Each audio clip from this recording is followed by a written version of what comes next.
But sometimes we in them and we forget who we are and whose we are. So I'm just reminding you today, knowing I got a flight, that you got to make sure that you bring that. So you walk in there, man, let me back up on this a little bit. And your soul, man, is something inside. And it's churning. And you like, what's happening? But then you know what's happening because your soul is screaming out and it's saying, I am the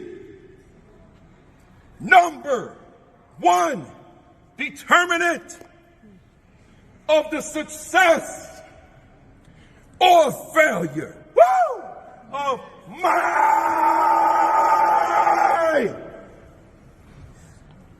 students. See, they're yours. They're yours. They're yours. Do you hear me? They're yours. So you walk in there, man. I am the number one determinant of the success or failure, watch this, y'all, of my, woo, they're yours. Students, they're yours.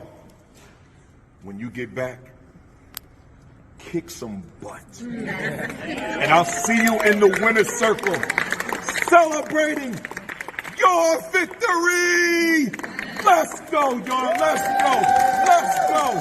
Let's go. Let's go. Y'all got this, man. Thank you for letting me talk to y'all. Thank you. Woo!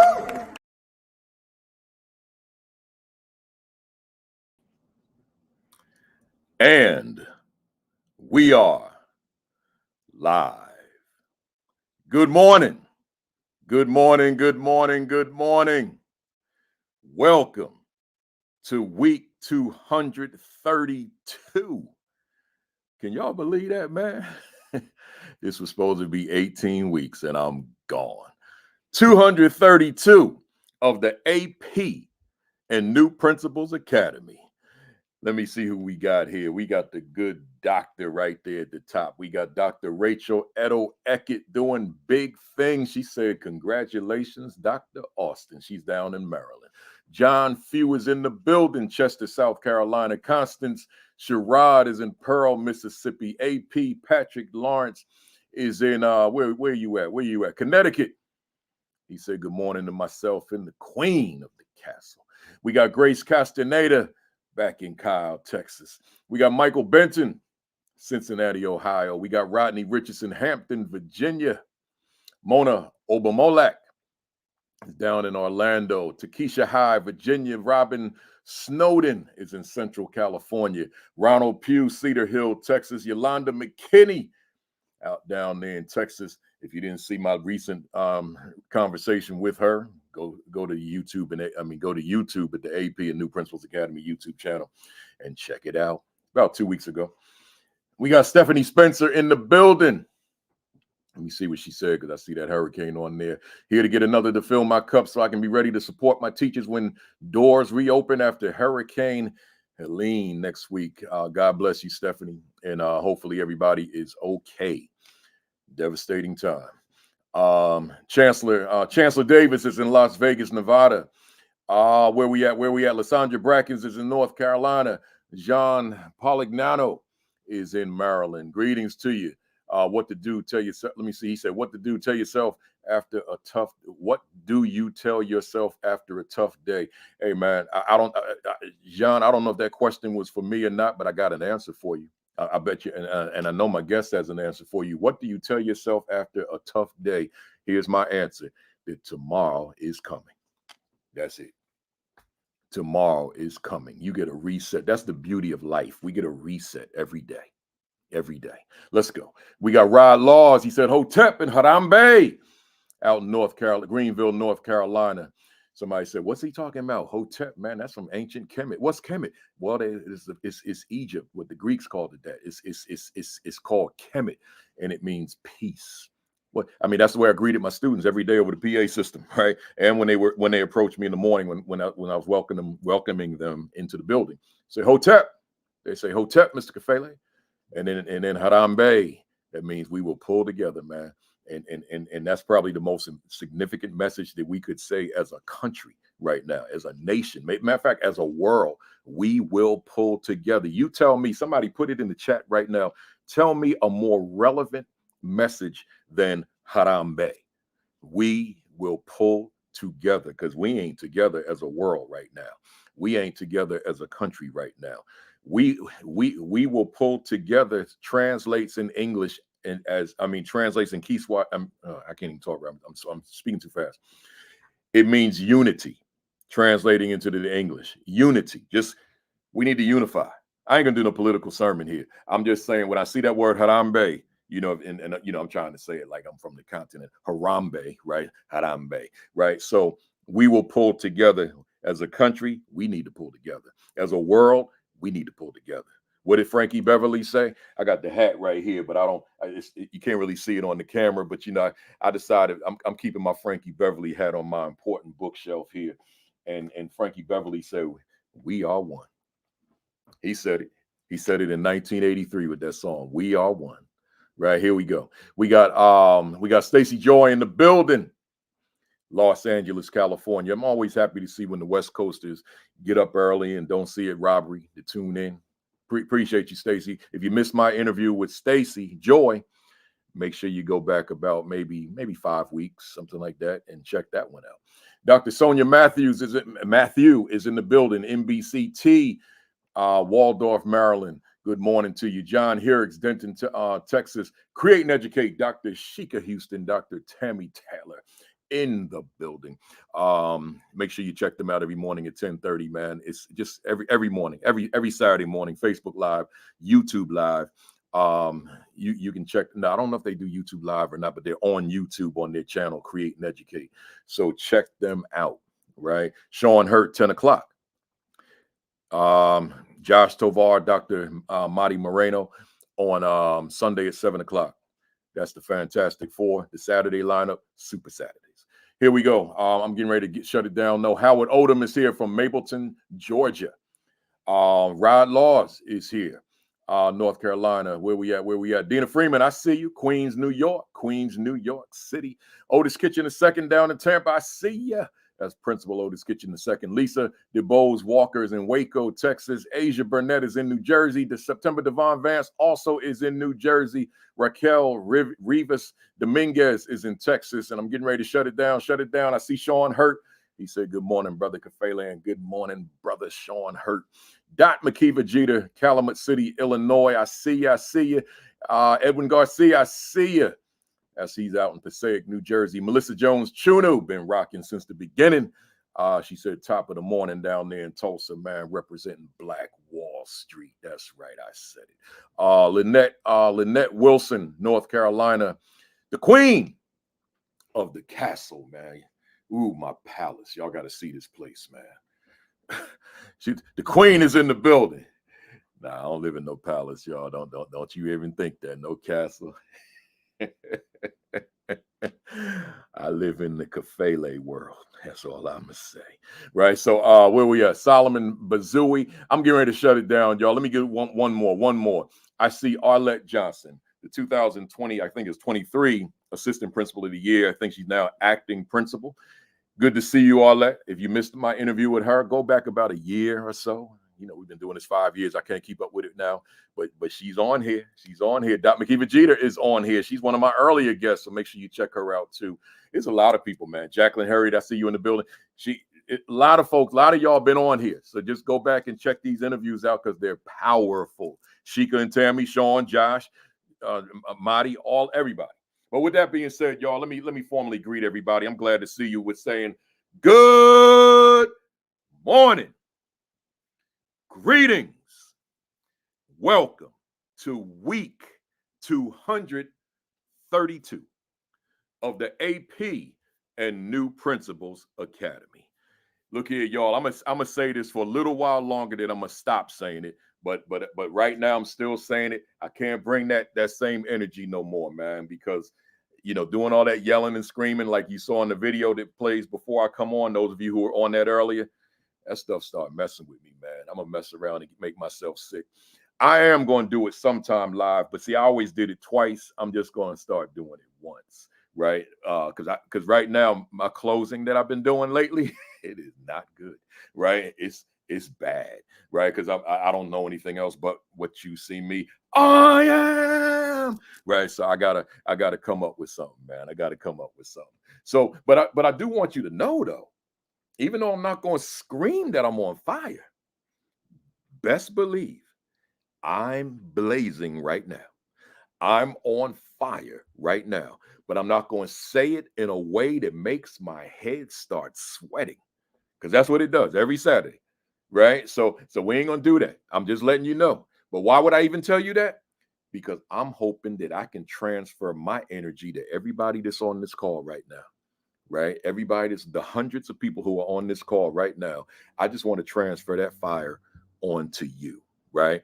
So with that said, I'm on fire. I'm blazing. Let me run through my announcements real quick.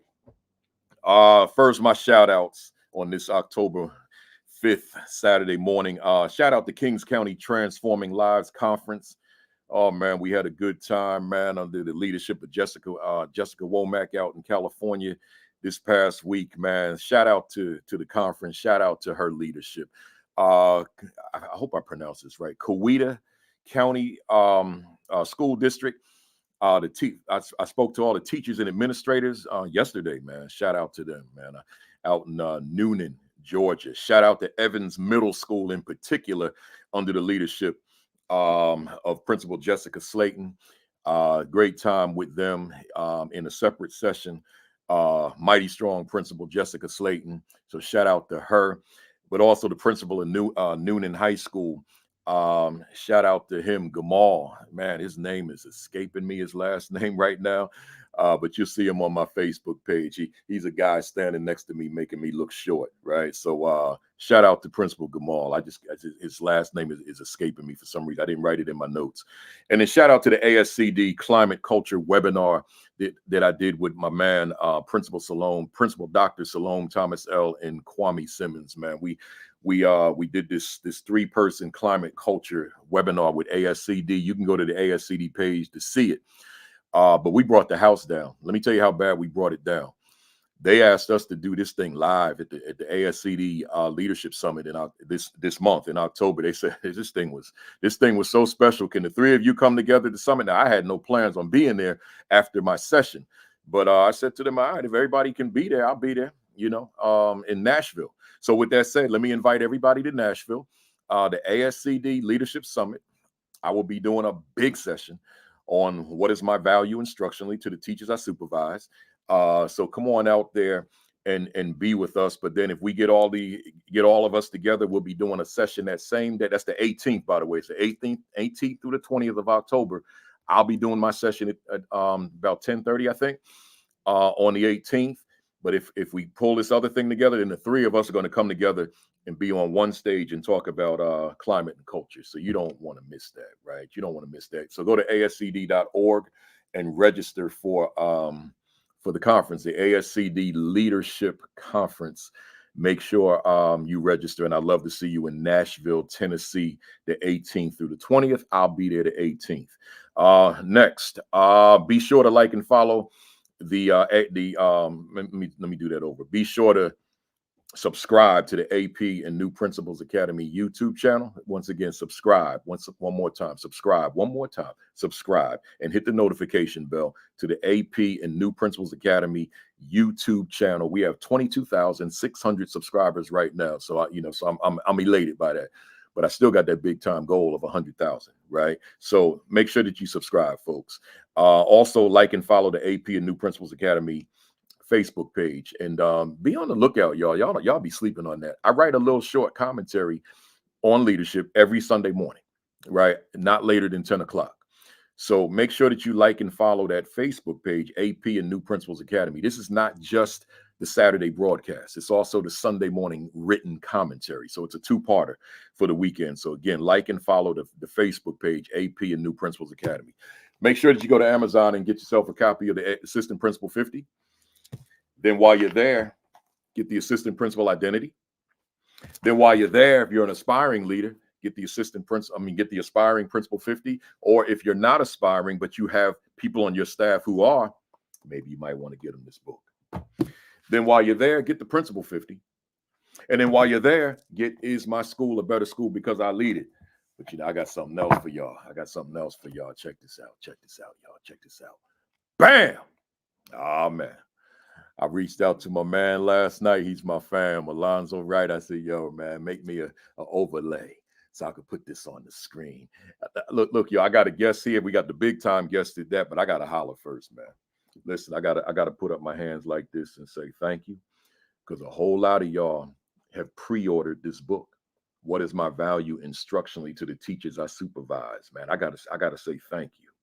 I gotta say thank you, because the book doesn't come out till December 16th. But all week long, the book was ranked number 4 on Amazon. I mean, that's like a blessing. The book was ranked number 4 on Amazon, and it ain't even printed yet. Because of people like y'all, man. People like y'all. I told my man, I said, hook me up. Watch this, y'all. Bam, throw it on the left side. Bam, throw it back on the right side. See, hey, Sheikah, I'm trying to play around with the technology a little bit. You know how we do, right? So yeah, y'all, keep ordering the book, y'all. So that when the book comes out December 16th, man, they'll send that thing right to you. You prime, you get it the next day, man. So keep ordering, y'all. Don't wait. Because see, here's what happens. Ever since the Assistant Principal 50 came out in 2020, I was promoting them early. I didn't have this though. I ain't had that, right? So now I was promoting them early, and the book was selling out on release day. And then all these people had ordered, and they had to wait. So I'm saying now, order now, so ASCD knows exactly how many orders the print. So what happened with the people that ordered early, they got theirs, but then the people who wanted to buy them, now that they knew it was released, it was out of print. They had to reprint. So order now, so that ASCD knows, okay, we need to print 10,000 of these books, because they were printing like 5,000, 6,000, whatever it is, and they needed 10,000. So order now. Which sends a clear message to them. We need to order at least 10. We need to print at least 10,000 on the first run, so that you have your copy. Because I know this book is the best book I ever wrote. I know that. I know that. I've written 14. This is the best book that I've ever written. Enough there. Listen, let me do my monologue real quick. I'm gonna shorten it in terms of what I had on here. I'm gonna keep it short because I got something to say to y'all. This is y'all got a lot of comments on here. Oh my goodness. Listen, I appreciate that, Lou Saunders. Listen, y'all. And I'm gonna keep that image up there until I bring my guest on. We are in the 5th day of National Principals Month, right? National Principals Month. And I want to say something about that. I wrote a little post the other day. I always write a post about National Principals Month every year. But I wrote one the other day, but I want to go further than what I wrote. Listen, hear me well, somebody. I'm sure my guests will talk about this as well. Hear me well. I always make this distinction: leader, leadership, right?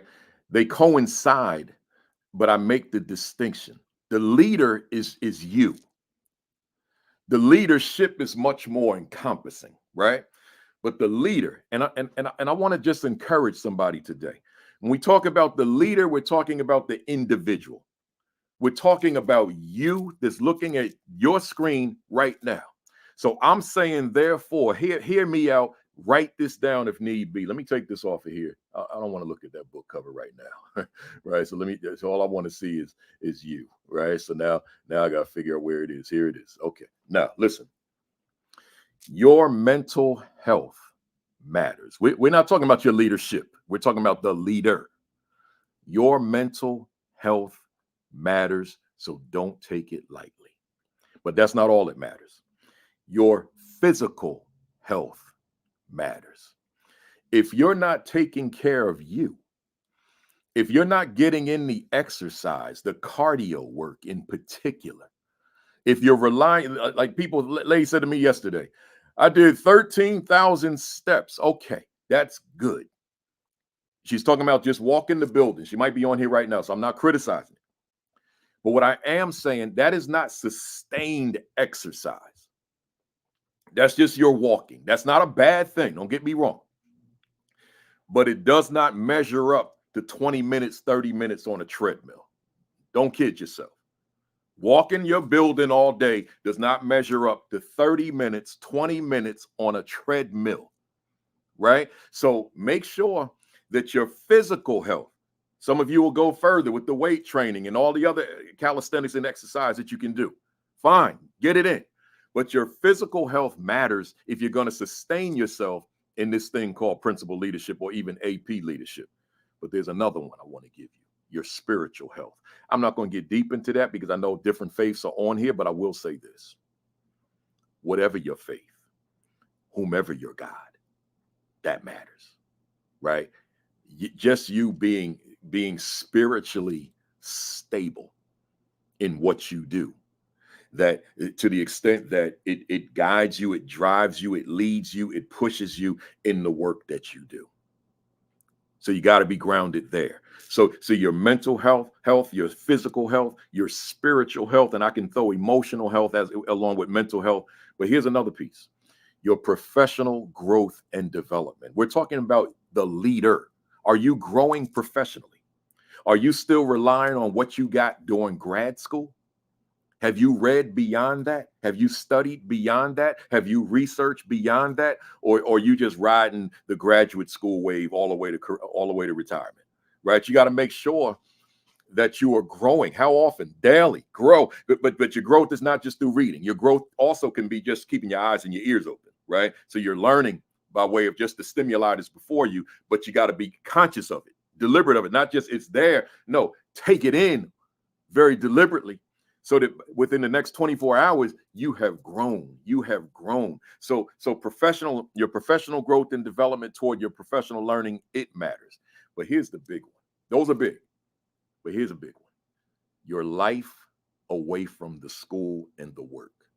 And the reason I add the work to that, your life away from the school and the work, because one could leave the school and bring the whole freaking school home. And now you still doing the same thing. You're just doing it in your home. No, at some point, there's got to be a switch and you just say, boom, it's off. Turn it off. Or maybe y'all fancy, you got the little circular thing. So turn, well, however your switch looks, right? Turn the switch off, right? And do the other things you love. But Principal Kafele, like, I'll get behind. Look, the work's going to be there. Maybe you need to organize yourself better. Maybe you need to plan differently so that you can get it done and then enjoy all the other things that life has to offer. Because I'm going to tell you something. Hear from your brother. Your life's got to be bigger than that school. If you're finding that the school is bigger than the rest of your life, I will suggest to you right now that when we go off today, once we're finished, find you a little quiet space. Don't turn on the college game. Don't go to the mall. Don't go get your car washed. Don't cut the grass. Find a quiet space and ask yourself, why is my principalship so all-consuming that I have little life outside of the principalship? No, the life outside of the principalship's got to be the dominant life, and the principalship is the smaller life. Now, that's easy for me to say because I'm not in it anymore, but I learned some things the hard way. So I want to make sure that I'm saying to you, to my fam, and most of y'all are younger than me, one thing that YouTube does, it gives you, as an analytics page. And I know the average age of the people that tune into this channel every day, and I'm the OG on here because it doesn't even have that there are people my age that even watch, right? It's predominantly people in their 30s and 40s who are on here. So take it from the OG, take it from the elder, right? I'm not an elder, but I'm elder compared to y'all. That the dominant life should be the life outside of school, not the life in school, right? So that's that's that, the leader. But the leadership, which I'll cut short and pick up on next week, that's all encompassing throughout your building. Your leadership should be felt in the hallways, in the classrooms, obviously, in the gymnasium, in the cafeteria, in the stairwells, on the playground, in the restroom, everywhere you can, in the boiler room. in the computer room. I'm not even talking about the lab where the students are. I'm talking about where the mainframe and all that kind of stuff is. Your leadership should be felt in every corner of that building, but it should also be felt in the parking lot. It should also be felt on the outside grounds. It should be felt within the marquee. It should be felt within the upkeep of the grounds. Everything about your school, your leadership should be felt. See, I'm making that distinction between leadership and leader. So I'm gonna end it right there because I got the big time guest, man. It's but that's my monologue for today. I hope that you hear me loud and clear. Hit the share button, y'all. Hit the retweet button. Hit the repost button. Tag those Facebook groups. Let them know we are here. Hit the like button. See, we're in an age of algorithm. Algorithm is a heavy part of our lives, unfortunately. And it's not confined to social media, I might add. But we're in this algorithm age. So in terms of social media, that like button activates those algorithms. So hit the like button. Once again, hit the like button. Hit the like button. Let's say you dislike it. Hit the like button anyway. Right. So hit the like button to just to stimulate them algorithms so that people realize there is something happening on this AP and New Principals Academy. And let me tell you what's happening today, man. I got the big time guest on here. I got the 2025 Louisiana Principal of the Year by the name of Dr. Amanda Austin in the building. Good morning, Dr. Austin. Good morning. How are you today? I'm on fire, man. I just can't express it the way I normally did, man. I'm getting old. I'm getting too old to be yelling and screaming all the time. So I'm on fire and I'm blazing. You know, it's great to see you. And Doc, I forgot to tell you off mic, I don't call anybody with a doctorate by their first name when we're on live, right? You work too hard for that doctorate. You are Dr. Austin for the rest of this session, right? So great to see you folks.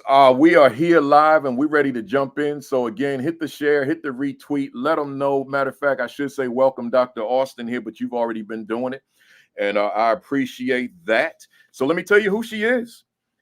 She sent me a bio and I don't have to take all day reading it. She sent me the short version. Here we go. Dr. Amanda Austin is currently serving, is it Iberville? Iberville Parish as the director of the Iberville Math, Science, and Arts MSA Academy East in St. Gabriel. MSA Academy East is the magnet program of the East Iberville High School. With 15 years of experience, her extensive knowledge of STEAM academic and extracurricular programming in elementary, middle, and high school settings made this position a best fit. Dr. Austin's career in education did not start with her taking the traditional route. She earned a bachelor's in sociology with a concentration in criminology, with a minor in African and African American studies from LSU, Louisiana State University. I'm gonna say to y'all, I'm gonna interrupt the bio real quick and say when I see that a minor or major in African and notice it didn't just say African American, it says African and African American studies.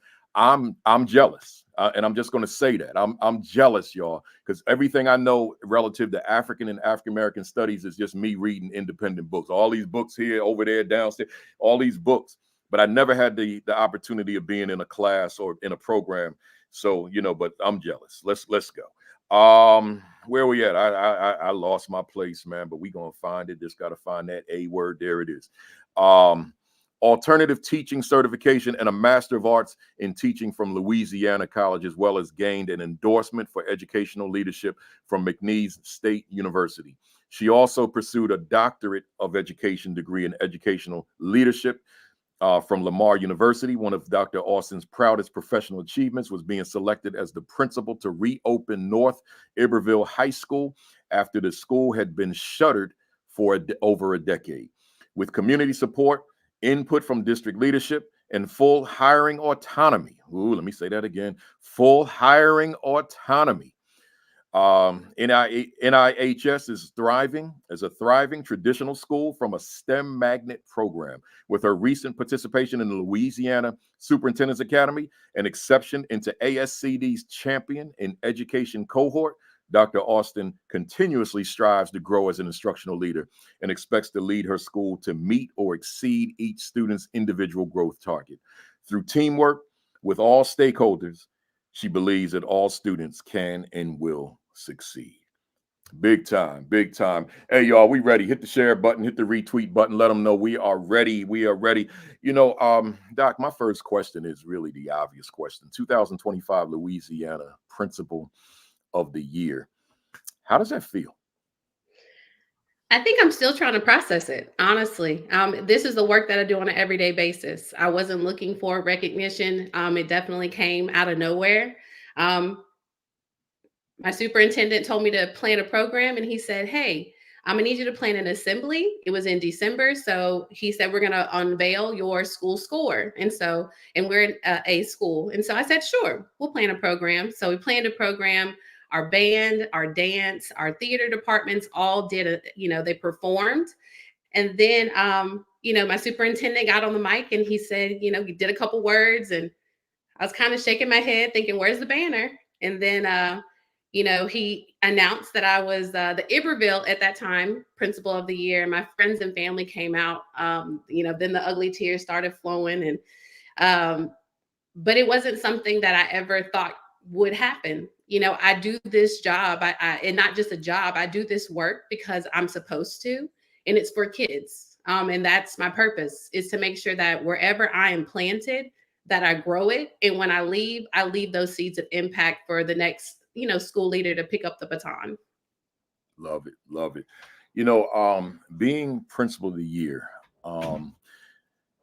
it's just a phenomenal recognition of the work you do. And my question to you, has it changed you in any way? Let me alter that question. Has life changed in any way for you as a result of being named Principal of the Year? Not have you changed, but has life changed in any way? Life has changed, but in a good way, because I'm able to make a bigger impact than just in my building. The hardest part is me being away from my kids, because they'll look for me. You weren't here yesterday. We didn't see you on Friday.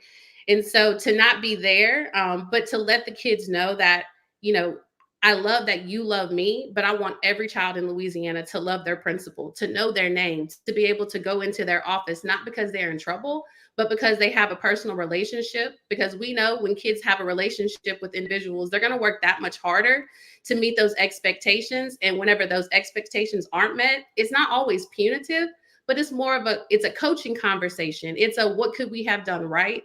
And so it's one of those things that I'm learning to be okay with not being on campus, because I know my campus is in great hands. And my assistant principal and my other members of the leadership team are holding it down for me while we're making this impact across the state. Yeah, so you have to travel. You got to be out there being that spokesperson and speaking and so forth. And that's a good thing. I understand the burden it is for your children, because they want you, your staff, and all that. But you doing this important work.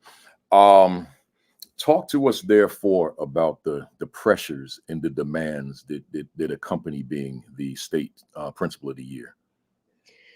Ooh, that's a good question.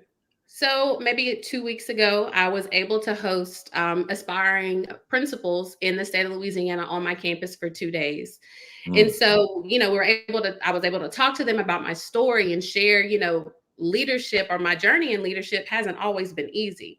And I believe in, being transparent and authentic. And so we were able to walk into some classrooms and do some instructional walkthroughs with teachers. And so, one teacher made the comment, like, this looks like my school. And that's right. It does look like your school. We're not on a pedestal. We're not there, quote unquote. We are a work in progress. The coaching happens at the school. The coaching happens in the classroom with the teachers. And I'm in the same boat as every other principal in Louisiana, that we're trying to grow our teachers and build that capacity that in turns grows our students and student achievement. And so that's just, I think, people thinking that you're at a certain place when you're really just in the trenches with them, doing the same work every day. And so for me, I had the moment and I had to say, yeah, I'm in the same place that you are. We're speaking the same language. Nothing's different here. But at the end of the day, we're going to make sure we do what's best for every teacher and every student, not only at MSA or in Iberville Parish, but I want to make sure that translates across the state. Love it. Love it. You know, Doc, I had you and I spoke off mic, off camera, and I told you there was a question that I was going to throw at you, but it's to you, but it's not to you. It's to you, but it's for somebody out there that needs to hear it. Who that person is, I will never know unless they tell me. So I wanted to give you that before I give it to you. Here's the question. Is there, as being selected state principal of the year, is there any level of disbelief or even imposter syndrome of being named statewide principal of the year? Or have you fully embraced the moment that I deserve this? I know that's a tough one, right? Yeah, you got me on that one. I think at the end of the day, I'll say I'm doing what I feel needs to be done for the kids that I have and for the time that I am present. I don't believe that well, let me say this. The difference between me and the person or the principal standing next to me, there might not be any. And I need, any aspiring principal or any, current principal to know that they could be in this seat. They could be the principal of the year for the state of Louisiana. It's about having a passion. It's about loving what you do, loving the kids, and making a difference. And I believe I have a track record of making a difference. My superintendent knows you could put me wherever. I'm going to grow where I'm planted, and I'm going to make an impact regardless of any advantages or disadvantages. Sometimes I joke and say I'm the MacGyver of education. You can give me a little budget, a one-story building and 5 classrooms, and I'm going to grow it to be the best STEAM or STEM program or school in the state, because the teachers who I hire, the passion that I transfer from myself to the students, and involving the community and the parents in everything that we do on our campus. And once others believe what you believe, you're unstoppable. And so I just want anyone who is thinking about or aspires to be a principal or even run for Louisiana Principal of the Year, it could be you. Put your passion and your actions, combine them together, and align them to that purpose. And again, you're going to be unstoppable. I love everything about the way you answered this question. Let me just preach a mini sermon to the fam out there. I'm so glad, fam, that Dr. Austin answered the way that she just did. Let me tell somebody out there, because a couple of y'all said that question was for you. So let me talk to you. See, you all are putting in the work. That's what you're doing. Just by the fact that you tune in on Saturday morning, it speaks volumes, right? Because there's a million things you could be doing. Our numbers are large every Saturday morning. Just the fact that you tune in speaks volumes. When that award comes your way, because imposter syndrome is big. It's big with a lot of people, right? When those accolades come, when you're doing big things and someone wants to just acknowledge you, it may not be an award, just the acknowledgement of what you did. You got to embrace that. Because you did it. You may not have done it alone. You may have had a team around you, but your leadership, if you heard the monologue, I make that distinction between the leader and the leadership. And that leadership is not just you, it's with the team in terms of how you build that team to meet those various different objectives. But at the end of the day, you can't be in disbelief of your greatness. You can't be in disbelief of of whatever it is that you've accomplished along the journey, and thereby have this imposter syndrome, not me, right? So make sure, as someone said, remain humble. Humility matters, but recognize your own greatness.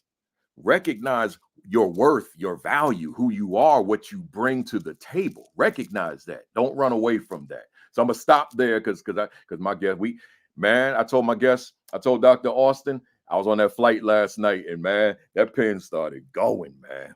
I wrote enough here to last us for the week, right? So I was overzealous. So we ain't gonna cover all this today, but I'm gonna cover as much as I can, man. So Doc, still staying with you with your bio before I get to our topic today. Your initial career vision was not education. As I read in the bio, you wanted to become a lawyer. You studied criminology, but your mother taught for 40 some odd years. My mother taught for 30 years, and education wasn't on my radar by any stretch, right? Wasn't on my radar, but here I am. I bleed education. So talk to us about, because I didn't want to give it away. I want you to talk it. Talk to us about what led you into the classroom. So when I was a senior at LSU, go Tigers, got to throw it out there. Mhm. I took a service learning course at Polk Elementary School, which is right down the street from LSU. And so I met a teacher there, Miss Coates. And so, she was just like, what do you want? You want to help? What do you want to do? And so I was like, well, let me teach a lesson. And again, my mother was my sixth grade math teacher, and she was the guidance counselor. That's when you live in the country, when you have both roles at the same time. But she allowed me to teach fifth grade math a few times, and she would give me feedback. And again, I worked at the LSU Law School. I knew I worked in admissions. I Right. knew that I wanted to go. And then I had a moment teaching that class and seeing kids, their light bulb go off, and them having that moment. Because, sometimes kids say, I'm not a math person. Like, I can't do math. And no, you can do math, but it takes the right person to help bring it out of you, or to teach it in a way that they can grasp and understand. And so, kind of having that experience with Miss Coates made me, just say maybe, that's not my path. Law to me is I'm gonna say reactive. Something's happened and you have to obtain services. To be an educator is to be proactive. I can instill something in you, knowledge, a word, a message, that hopefully whenever circumstances come your way, you think of those things and those messages that you learned in school, so that way you don't need a lawyer. And so it was in that moment that I said, I think I want to become an educator, because there are children who need somebody. The late Dr. Rita Pearson said every kid deserves a champion. And it was in those moments that I was like, I want to be that champion. I want to be that voice. I want to be the role model that kids have, so that way they know better, they'll do better, because at the end of the day, we know they're going to take care of us one day. Yeah. And I want to know that the people who are going to take care of me have been given every tool to be successful. Because if I got to end up at the hospital and they're taking my blood, I want them to be able to know and find my vein the first time and not prick me a few times to get it out. That's right. That's right. I love it. I love it. So therefore, bringing all that together, Mhm. as an educator, who is Dr. Amanda Austin? Whew. I am a passionate individual about growing kids. Not saying, every kid has to be mastery and advanced, not saying every kid has to be at the top, but every kid needs to grow, because we know kids come to us at different levels. And so we want to celebrate that growth. So that is something or a word or a phrase I would use to describe myself. I'm a leader that I'm a listen. I have an open door policy, but I'll be honest, I'm not going to listen to mess. You kind of said Mhm. it earlier about protecting that mental health and self care. Yeah. Yeah. At the end of the day, the role of a principal is hard, and it can be cumbersome. I'm in my 6th year as a principal, and I've almost was the burnout. I've experienced it, and I had to take a step back, because what am I bringing home and what am I doing at school? And there might be some overlap, but I have to still have a life, and I still have to take care of me. I can't take care of others if I'm not right. Yeah. But I'm always going to lend an ear. I'm always going to be a thought partner with my teachers and other colleagues in my district. If it's something that we want to do, then all right. What do you need? You need money. You need partnerships. You need, space and time. I want to make sure that I give my teachers that. And then the last thing that I'm very passionate about is STEM and STEAM education. To be a minority, You don't see a lot of representation in those areas. And so for me, I have been in charge mostly of predominantly African American schools. And so if I can bring those things to life on an everyday basis, I do. I bring in engineers. If I can't bring them to our school, then we're going to hop on a Zoom. And I want my kids to see people who look like them doing things that are hands-on, engaging, whether that's career or if it is college. I want my kids to be able to see themselves in different fields, even if that's not something that's currently in their community. So definitely having an open door, celebrating growth of students and teachers, and making sure that we prepare the future, which is the kids in our building, the students we have for the future. I think all those things sum up my leadership, and really the legacy I want to leave behind. You know, there could be someone on this call, or there could be someone who watches the video later, and they heard you say, I bring in people such as engineers who look like the children. And they may think, well, why do they have to look like the children? Can't they just be an engineer?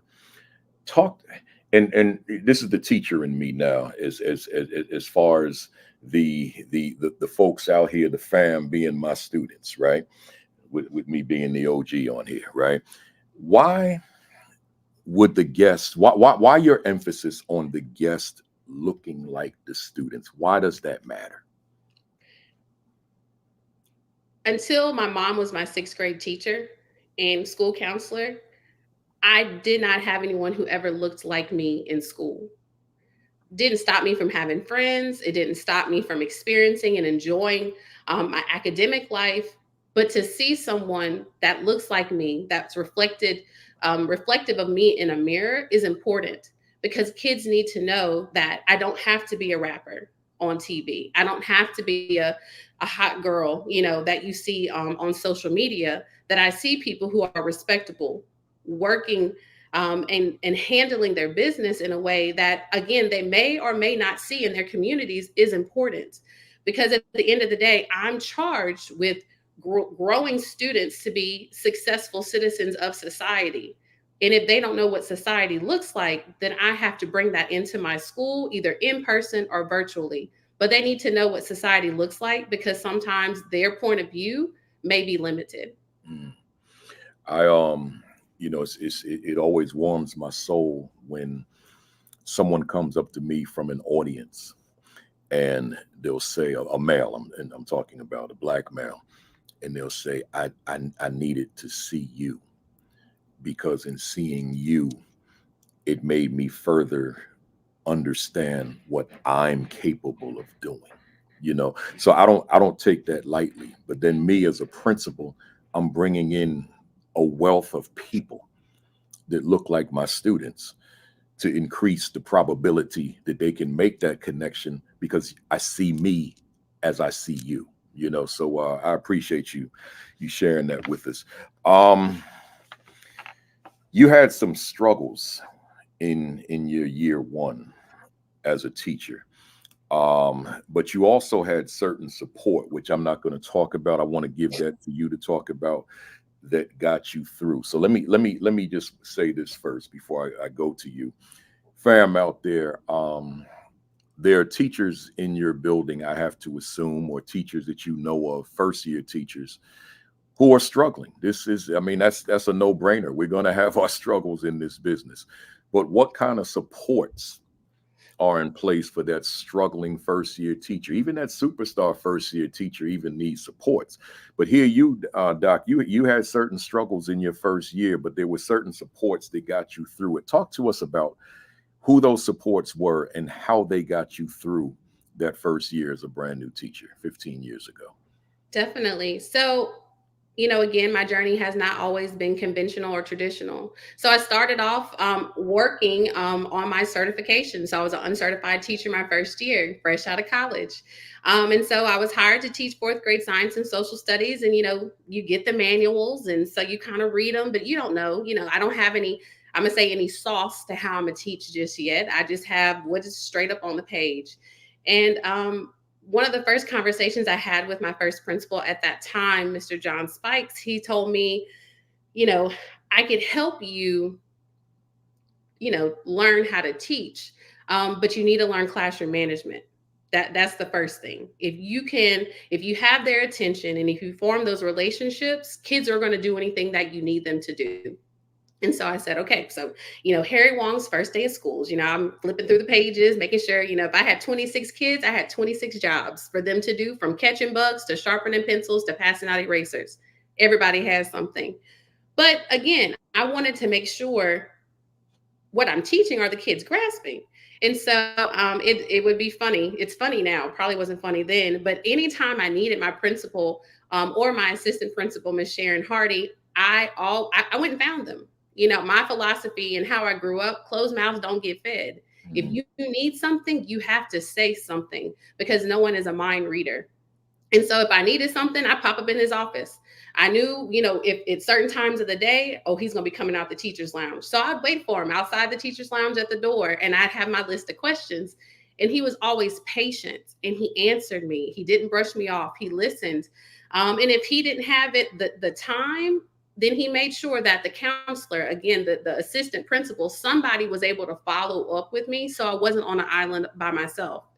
Also, during that first year, I was hired for science and social studies. Somebody had a baby on my team, so I taught English for a period of time.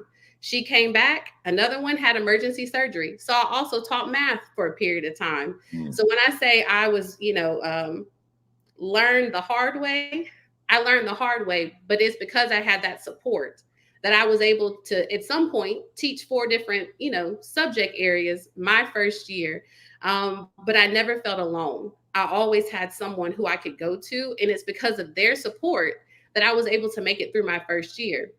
And then every year got better when I was with them. I stayed with them for 3 years. And it was helpful because we were able to grow and build that relationship and rapport that they wanted to invest in me, and I wanted to learn from them. And so because of that partnership, those are people who I still talk to this day, 15 going on 16 years later, that I can pick up my phone and say, remember when I used to wait for you when you used to come out of the bathroom because I had questions and I knew where you were? And he just laughs, because that's what it was. But I knew that the support that I needed was there, and all I had to do was say it, and they picked up the baton, and they made sure to get me what I needed to make sure that I was successful and that my kids were successful. So then later on, you become a principal. You become an AP and then a principal. Talk to us about how that support you got when you were a teacher translated into your leadership relative to the way you support teachers up to now. Definitely. Still the same philosophy. I tell my people, if you need something, you got to tell me. I don't want anyone to ever suffer in silence. And sometimes I might not be your person. It might be one of my master teachers. It might be one of my mentor teachers on campus. But identifying where the support is or who the support comes from, and then teachers building those relationships with those individuals is important on the campus that we have now at MSA East. Again, I might not be the person that teachers directly come to, but I'm building capacity in my team to provide that support to teachers that, hey, I have a new strategy. Can you come and see it? Hey, I'm struggling in this area. Can you be my thought partner? Can we talk this out? And then can you come and see me do it to make sure that I'm doing it correctly with fidelity and that it's impacting student achievement? And so those are things that I still keep in my mind today, because they instilled that in me, and it worked. But just making sure that the teachers know where the support is, who the support comes from. And at the end of the day, we're on the same team. And that's making sure that you're successful, that the teachers are successful. They have the tools, knowledge, and skills. Because I can't do this on my own. As principal, we know we can't do this. Yeah. It's the teachers in the classroom. And so if the teachers in the classroom feel supported, then that's where the growth happens. And so that's something that we have conversations regularly on our campus in St. Gabriel. And then, and then you get the award, and there's a couple of phone calls that you made. Talk to us about those phone calls. So I called my assistant principal, my old assistant principal, Miss Hardy, first. And I think we talked on the phone for an hour, just kind of catching up. And, she was like, you did this. And I think in turn, I said, no, like, y'all instilled this in me. It's because of their actions, their walk, their talk. They backed up everything that they said is what they did. And it's because I had some really good role models that I am where I am today. And then I called Mr. Spikes, and I playfully, he probably doesn't know this, I playfully call him my uncle, my Uncle John, because he's somebody who is, he's just that person you want to make proud. I think we all have that one person that, you want to make them proud. You want to be able to call them and say, like a dad, like a father figure. Hey, it's because of you that I'm here today. It's because of what you instilled in me and you left in me and you dropped in my spirit. And, I will say this about him. I think, I stayed with him for 3 years, and then I was ready to move to the big city of Baton Rouge. And I left, and I went to a new school, and I called him and I said, this school is not like where I left and where I came from. And he said, not everybody's going to be like me. Not every principal is going to be like me. And that's when I had the moment. And I said, well, why didn't you tell me that? He said, because if I did, you would have never left. You would have never grown. You would have never experienced other things. And those positive and negative experiences have really developed the person and the leader who I am today. And so, again, having that conversation with him was just, it warmed my heart. And it just, it relit the flame that was already, it's pretty strong, but it just gave me that extra boost to let me know I'm doing what I'm supposed to do. And it's because of my first principal and assistant principal at Barb Elementary School in Lake Charles, Louisiana, that I am where I am today. So I'm forever grateful to them. I love it. And see, when I read that, I think it was in both the articles I read, it really resonated with me. I said, you went back to the administration of your first year and thanked them for the role they played in helping to create your foundation as an educator. So when I look at what Marty Bulger wrote from up in Detroit, honor the people who have made a difference in your life. Man, let me tell you, I highlighted that because that matters to me. People rising to next level, and you forgot the people that laid the foundation for you, the people that had your back, the people that prevented you from sinking and drowning, and you forgot. We can never forget those folks. And I certainly make an effort not to forget the ones in my journey who were there for me, and I'm always pleased when I hear somebody else reach out to me just to say thank you. Them little thank yous matter, especially, you played some kind of role in helping somebody to go to their next gear or somebody to get from point A to point B. That matters. So I think that resonated with me on a personal level more than anything else that I read in those two articles about you being selected as the state teacher of the year, that you saw it, as they would say in the Baptist church, not robbery to make those phone calls. That's good stuff. That's good stuff. So in one of the articles, might have been in both, you stated, I think it was in the second one I read, the teachers are my students. I definitely model what I expect my teachers to do with students. Give us more insight on that. What are you saying? So I will say, when I was given the opportunity to be a principal the first time at Iberville STEM Academy, now North Iberville High School, I got the job 7 days before school started. That included the weekends. I didn't get an assistant principal until October. My master teacher came. I called her the next day after I processed the offer that I had just gotten, and my counselor was also new as well. And so I think, let me think on this one. For that, we came in kind of guns blazing. We were like, new school, new year, new community. And so one thing that we had as a leadership team, one conversation we had is, we have to model the expectations that we want others to follow. I can't just talk a good game. I have to walk that game as well. And so we would have conversations. We would show teachers we're building relationships with the community. You see us talking to parents outside of school, at school, and how we talk to parents, even whenever they're on campus, how I want to, build the relationships with the students on campus. I had kids that would run through a wall for me because I believed in them, because I got to know them, and not just, the surface, but what made them tick? Like what was that one thing that they were passionate about? And so we would have those conversations, but we would also model those expectations on a daily basis. And for that, it was gradual over time. And in year 2 for us, then we said, all right, teachers, you've seen it. You've seen it in action on a daily basis. Now, this is what we want you to do.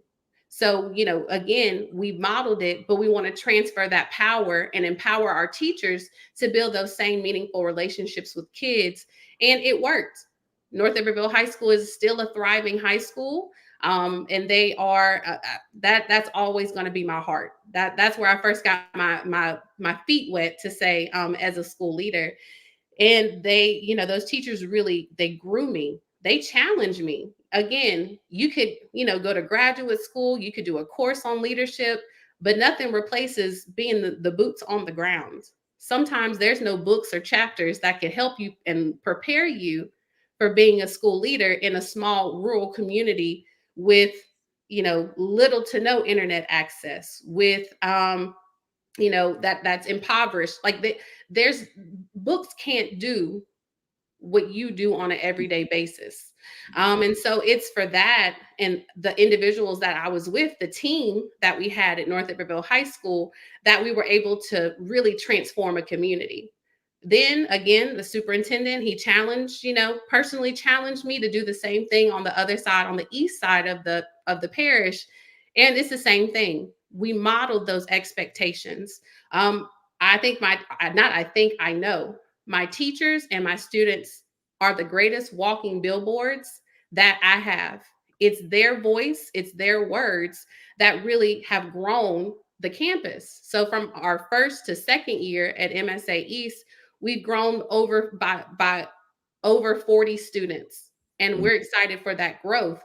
But it's because kids look, and kids have that authentic and genuine eye. They know when someone's real. They know when someone's just playing around. But it's because of the kids and the teachers that saw that we actually believed in what we said, that we were able to grow our campus. I want you to put on your consultant's hat. You are one of the breakout presenters at the United Conference, NAESP, NASSP. And your topic is comparable to what you just discussed, in terms of what you do. I want you to, and you're talking to a leadership audience.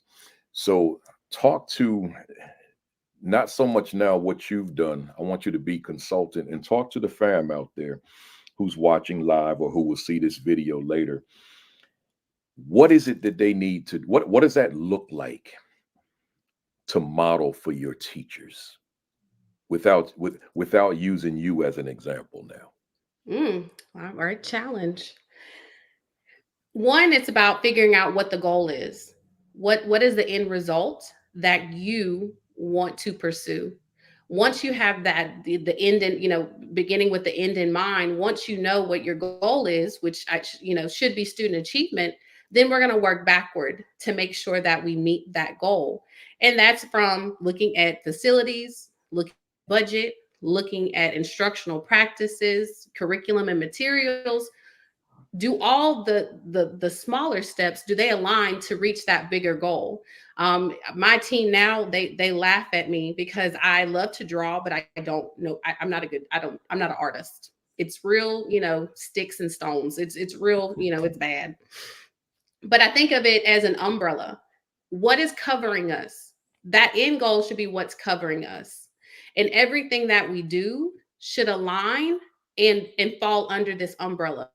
And so I want to, from a consultant perspective, if your actions don't align to the end result, then we're wasting time and we're not meeting the needs of what we're supposed to be, and that's our kids. So that is definitely, my framework and my thought process for anyone who is in this boat, for myself on a daily basis, because I have to tell myself that. Because sometimes a lot of fires could come along the way, and I have to tell myself, does this align to student achievement? And if it's not what's best for my kids, then I have to put it to the side, or I have to put it at bay, because we know that things can distract us. So again, from that consultancy perspective, if our actions, if our words, and if the needs don't align to the end goal, then we got to take a step back and reevaluate our purpose. I want to stay right there. Let me quote you. You said, if your actions don't align with the end result, you are wasting your time. I'm gonna read that one again, fam. If your actions don't align with the end result, you are wasting your time. That we could do the whole session on that, right? I'll force myself not to, but but let's stay there. So Dr. Austin, I have to believe I I know that as a newer principal, my actions did not always align with the end result. I know that, right? I had to grow into this thing. So there's someone out there, this baby me and maybe baby you, right? And in those earlier years before we got seasoned and started figuring things out, talk to that person that's watching right now. And if you and to the fam out there, if you're that person, feel free to identify yourself. Say it's me, right? What advice do you have for them? Because they probably in their mind justify, well, this other stuff has to get done, so I have to do these things. And then at the end result, once again, there's no alignment. What recommendation, what suggestion do you have for them that their actions and the end result, the end game, the end objectives can align? What do you say? One thing I'll say is my end goal is student achievement. And again, that student growth piece, where they are currently, and growing them, not to a certain level, but growing them from each individual kid's starting point. But sometimes that means that they may need me. That means that I have to put my computer to the side. That means those emails that may need to be sent, and I tell my supervisors, and I'm apologize, on national live, that it might be late. But when my teachers or when my students need me, and it aligns to the goal of growing students and teachers, then I'm gonna put the stuff to the side and I'm gonna meet their needs. Sometimes they just need to be heard. Sometimes they need a word of encouragement or my physical presence. And if that's what it takes to grow, I'm gonna say little Johnny, then I'm going to give them that time. The paperwork is going to be there. We know that as leaders, that doesn't stop. But sometimes just your presence is what it takes to push a kid from, I'm gonna say from good to great, from okay to I'm now empowered to do whatever I need to do for myself. And so I think again, you just have to you got to know what that end result is to make sure that whenever they say, okay, stop everything, I need this. If this is figuring out what colors for the PTA or figuring out what colors for the program, but if there's a greater need that aligns to the purpose, I got to take a step back and I got to make sure that I am always keeping the main thing, and that's always student growth and achievement. Student growth and achievement. I want to highlight what Janelle Opoku, Dr. Janelle Opoku said. She was a guest on the platform about maybe 6-7 weeks ago, something like that, maybe a little bit more. But this resonated. I like that title. That's the quote I read of yours. Yeah. And for another session, or better yet, a book. I put her quote up there for you. That's why I put it up there. I didn't put this up for the fam. I put this up for you. So maybe that's your first book. Yes, sir. Right. So let me just speak it into, as you said, this national audience, right? This national family, that maybe that's your book in terms of that alignment between action and the results that we forecast for ourselves. Right. Good stuff. Thank you for that, Dr. Opoku. Yeah, that's your Jersey colleague down in South Jersey. Let's go. So Dr. Austin, there's a teacher somewhere in America, maybe being represented by some of the folks who are on the call this morning. And this teacher is just not comfortable approaching administration. The teacher feels a little intimidated. What are the options, therefore, for this teacher relative to seeking support, seeking assistance, seeking guidance? What do I do if I'm afraid about approaching the leadership? One thing that we have on our campus is they're part of leadership, but we have mentor teachers. Those are teachers who have regular schedules in the classrooms doing the things necessary to move and grow our kids.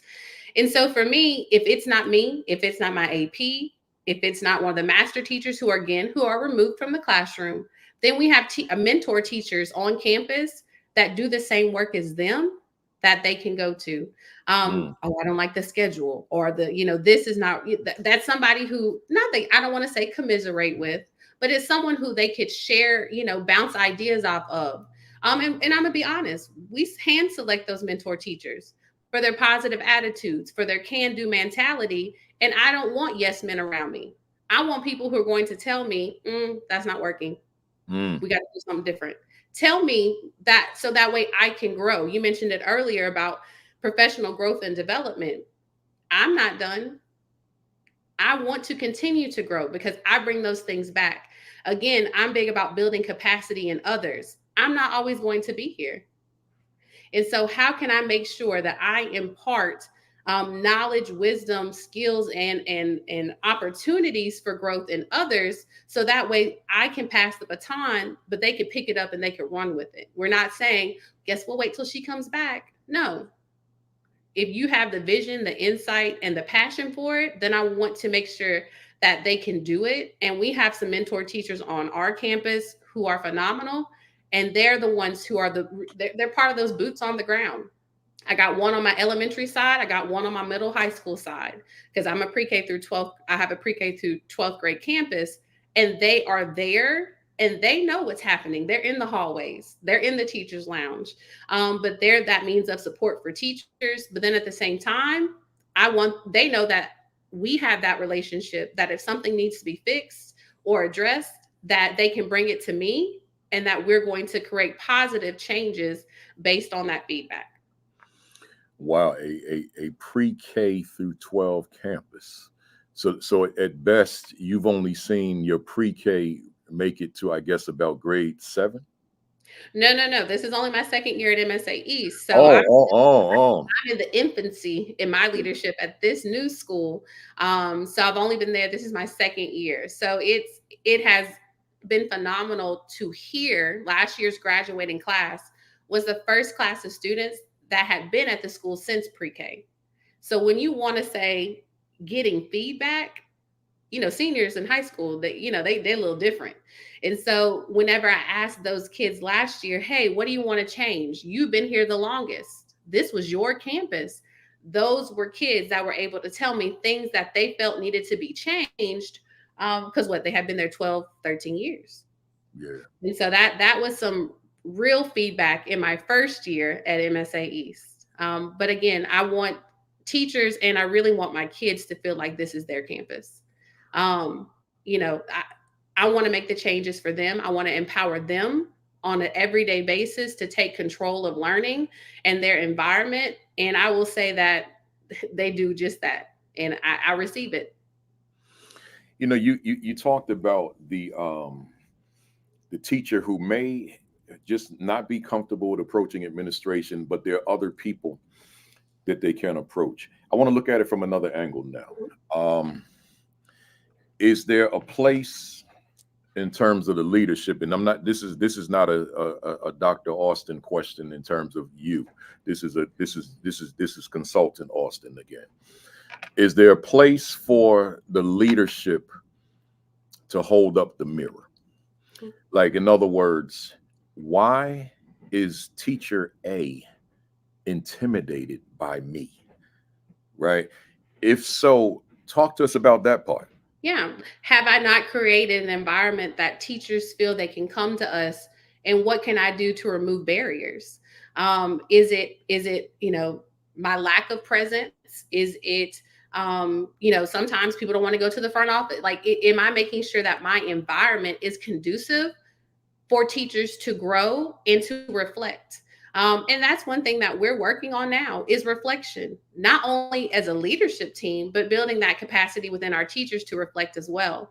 But from the leadership team perspective, I want to know, it's easy to say, but I want to know, what are we doing, or what barriers have we created that prevent teachers from coming straight to us, or they want to circumvent or go around, or they feel uncomfortable. And so it's about building those relationships. Even at a new campus, that was the first thing I did, is I scheduled those 30-minute visits in the summer. I got there in July. And again, I had a little questionnaire, and I just wanted to know, who are you? And then I wanted to in turn listen. And then I wanted to give them an opportunity to ask me questions, because they wanted to know who I was. What were my goals and vision for this school? They had been there for quite some time, and I'm new. So am I going to come and change everything up? And I wanted to give them that opportunity. And I'll say majority of my teachers, at least 70% of them, took advantage of those 30-minute visits the summer before I started my tenure at MSA East. And I felt like that broke down some walls, but I feel like we also have to have other systems in place. I don't want to, I'm not going to do an anonymous box, drop it here, no names, but I want to make sure that I create systems for teachers to give feedback on what they need. And sometimes it's what they don't want. I'm thinking I'm doing great stuff, but they're like, nah, that ain't it. So I want to create systems for teachers to be able to say, whether it's in person, whether it's in our PLCs or clusters, whether it is on our, teacher advisory committee, whether our student advisory committee, creating different systems and processes has been important to sometimes bridge the gap if the relationship has not been fully cemented. That's powerful stuff. This piece here, folks, I show it to you almost every Saturday morning, and my live audiences, they know I bring this on the stage with me all the time. We got to go to that mirror. We got, if I've got a staff person, if I've got a student, if I've got a parent, if I got people in the community, and you're intimidated by Principal Kafele, right? Then I got to go here. What is it about my demeanor? What is it about my posture? What is it about my presence that you're not comfortable talking to me? Right? I got some things I got to work on with me, or some awareness I need about myself that I'm not aware of. Let me be very transparent with you and vulnerable. My voice is intimidating, right? Maybe some of you say, I already know that, right? So it's intimidating to people. So people, they hear me speak, and they kind of apprehensive, because it's got a base to it, right? So I've always been conscious of that, and knowing how to maneuver around that so that folks are not intimidated by me. I can be taller than the next person. That can be intimidating. It took me a long time. My wife had to convince me that I don't smile, right? So I'm a smiler now, right? But for a long time, I thought I was smiling all the time, and still till I started seeing video and pictures of me, and I was never smiling, right? So that was intimidating, right? So I had to work on that. When my former students see me on here on Saturdays and I'm laughing and acting silly, they don't know that side of me, because I wasn't presenting it at that time. I was suppressing me, right? So this is so important, right? That self-reflection. I appreciate everything you just said. Of course. Well, and I'm going to take it a step further. Yeah, The intersectionality of being a woman and being an African-American woman in leadership can also be intimidating, can be not the norm of what individuals are used to, sometimes from other African Americans or people who are not. And so that's something, and then I'm gonna add the third layer of it as well. Another piece of being sometimes younger than the individuals that are teaching on the campus, or sometimes even at the district level. But I will say that I'm aware it's not going to prevent my students from being successful, but it's something that I'm cognitively, you keep in the back of your head. Just kind of, as you said at the beginning, at the end of the day, I'm gonna be honest, still paying for the doctorate. Mm. Well, when you walk in certain spaces and people don't give you that respect, you kind of have to think, is it because of my skin color? Is it because you don't value the knowledge that I bring to the table? So I always have those thoughts, but again, that could be a whole, a different conversation. But I have those thoughts as a school leader as you enter and you walk in certain spaces. So I just wanted to add that piece too. No, that's gonna be a later conversation because I didn't even know you wanted to go there. So All right. That's yeah, the that's African American studies part of me. My bad. yeah. No, that's a necessary. It's probably people on here like, why don't y'all just stay right there? Some women in particular, right? Yeah. So no, but that's important because it's real. You could walk in the room, me as black male. See, there's a lot of places that I go to speak. They've never seen a black male presenter. They've never seen a black presenter in person, in their cafeteria, in their library, in their auditorium. That can create cognitive dissonance depending on what they have inside preconceived before I got there, right? So you talk about the black administrator or black woman administrator who walks into that building, and we've never seen this before, and then the stereotypes that you're fighting against that have been here forever, you got to grapple with that, right? Mhm. So now how do I alleviate all that? And Yeah. sometimes I got to go here because I got to perceive what they're feeling in order to make this work. Because the babies, and to the fam, I'm saying this one for us now, because at the end of the day, the babies are in those classrooms. Yeah. They're in And on those top classrooms. of that, they're watching Yeah. to be a African American child's first black principal. For my hair's straight right now, but it's humid in Louisiana, so it might be a puff tomorrow. Hmm. But for children to see me in them and them to say, "Oh, you have curls too. Your hair is natural." Like, to me, that was one of my proudest moments as a leader, as a school leader, is for children to see themselves in me because I look like them. I'm gonna rock my puff. I'm gonna get some. I'm gonna comb my baby hair out, and so to be able to use it as a talking point with some of my kids, it's important, and for parents to see as well. Yeah, yeah. Let me highlight one of these. This is Dr. Monique Jackson Dickens, and she said, "Still struggling with being recognized for achieving my doctorate and being a black woman principal." So, Doc, and this is one of my Black Educators Rock colleagues, and she's also going to be a guest on here. I don't know the date, but you know it, Doc. But my perception of what you're saying, Dr. Jackson Dickens, is that you got folks still trying to call you Mrs.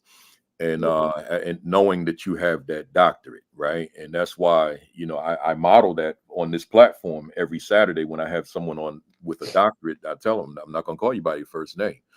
I'm going to call you doctor, because I want to model what it should be, right? Unless it's in one of those schools where we're all relaxed and we calling each other by the first name and all that kind of stuff, because that happens as well, but that's not everywhere.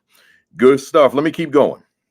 Let's stay with a teacher, Doc. There's a teacher out there who's discouraged, Mm. frustrated. It's difficult work, and they're contemplating not only leaving the school but leaving the profession.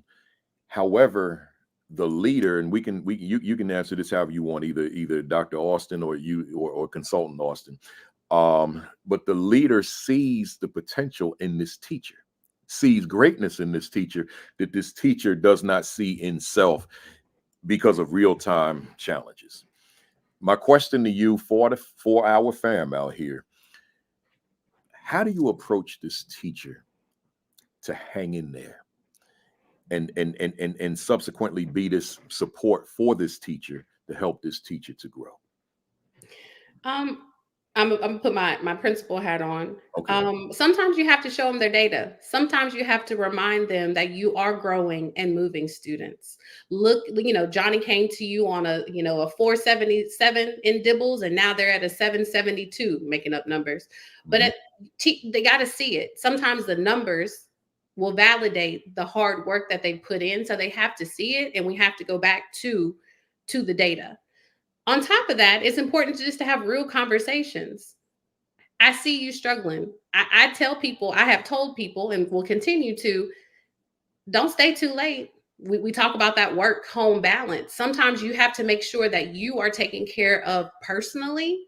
And you have to be able to spend some time at home as well to make sure you get fed, in that way. Mhm. But having a real conversation to say, what is the disconnect? Where are we struggling? Is it something I could do? Is it something I can take off your plate? Is it lesson plans? Let's look at them. Is it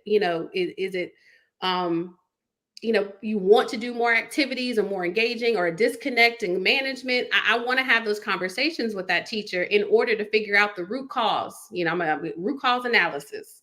We got to Mhm. get down and we got to drill down to what's causing it. And once we figure out and we pinpoint what that thing is, then we can put some pieces in place to prevent that from happening. Because I talked about burnout at the beginning, but I remember being a teacher. I remember being the teacher that you're describing here, not at my first school, Mhm. but I wasn't always at one school. I think, I don't know if anyone else has ever had this. I had like a 3-year average in a district. I was trying to find my place. I was trying to find, sometimes if you're not appreciated where you are, you have to grow and go other places. And I will say that I found my place in Iberville Parish where I am growing, and I'm getting fed both, personally and professionally in my district. But at the same time, because I want that same for my teachers. So what do you need from me? You're doing a great thing. Look at your data. Your kids are hitting the mark. But what can I do as a principal to take something off of that teacher's plate that could help them see, know, and I want to make sure I retain my teachers. Because I don't know if anyone else has been out there where you impart a lot of knowledge, PD, like you give so much to a teacher and then they leave. Yeah. And then there's no return on investment. Yeah. And you got to do it all over again. So if I can grow who I have on my campus and I can retain them over time, then that's only going to make my superstar team on my campus be even more solid, because they're able to in turn, build that skill set and knowledge for the kids in their classroom. So sometimes I bring it back to data. They got to see it. I could tell you, but sometimes they got to see the numbers in order to see that they're doing exactly what they're supposed to do. But if it's something I could do, I'm gonna make sure I get that done for my staff. Woo, that's powerful, because see, as I listen to you, I'm thinking about just people in general. It doesn't have to be just in the education space, who are winning but don't know they're winning, Hmm. right? Because they don't have the right information, as you just said, as you just articulated, relative to the data, right? The data, the numbers don't lie. But if I don't have the evidence to see, I think because of what I'm seeing with the naked eye, that I'm not doing well, I'm failing, I'm not advancing. And again, I don't mean solely in the education space. I mean in the life space. I don't realize I'm actually winning. When I think I'm losing, I can't seem to reach these goals. No, you're making steady progress, but you need some evidence to validate the fact that you're making this progress. So so everything you just said, man, like I have this I call it the Principal Kafele blueprint for however one wants to use it, for equity, for leadership, for various different things. And it starts off with this situation analysis. And I say to folks, in order for you to move forward, you must first thoroughly, deeply, critically, analytically, or analyze where you stand presently, like do an analysis of where you are. And when you do that brainstorming analysis, you're going to find that you're doing some things that you haven't given a real thought to. You took it for granted, but there it is. So that analysis of my current situation before I move forward. And it sounds to me that that's exactly what you said. You just use it in your language, right? That data says, teacher, wait a minute, you doing some things, Hmm. doing some things. Good stuff. You got stamina? You still good? I'm still good. All right, let's go. Hey, fam out there, we take it to about 2:00, right?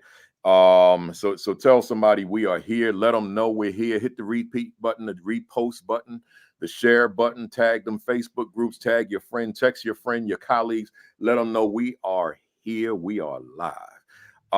Let's see where we at. Doc, we know that teachers can go out into the parking lot and have the meeting, after the staff meeting, or they can go into the teachers lounge and have certain meetings and meetings about what we need that we're not getting, right? Things we need. So we're in the parking lot after the staff, but I need this. We ain't getting that. Or the text messaging during the staff meeting. But we need this, right? All that kind of stuff. And it's always about administration in this example.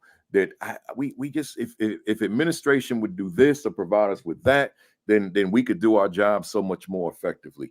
So my question to you: what are some of the things that you know that teachers need from leadership toward performing optimally, that you would want to say to the younger fam out here? Here's some things you need to be thinking about. One thing that I believe in, and I feel like I'm in development, I'm not there, but I'm in development, is create processes for your teachers. So one thing that we do is, I don't do Google Doc. I don't do spreadsheets and Excel. I'm not there. I'm still learning in development. But I love a Google Doc, and I create charts. And I have one that I recently sent out this week that says needs, wishes, technology, and professional development.